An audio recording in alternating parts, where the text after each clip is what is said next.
All right, you geometry gurus, this is Mr. Moss here. We are now starting chapter 5. On Tuesday, we did our, what do you want to call it, our uh, Pear Deck tutorial on how to answer questions if needed through all 5 different scenarios.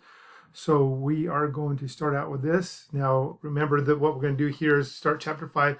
The beginning of this chapter, though, and what we're going to do for this lesson for section 5.1 is that we're going to have some review questions after this.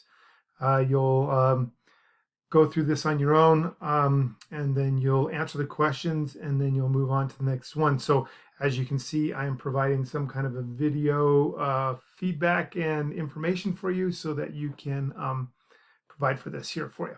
Okay. All right. So if you have any questions or concerns, let's get started. Here we go. Turn to the next slide and answer the questions.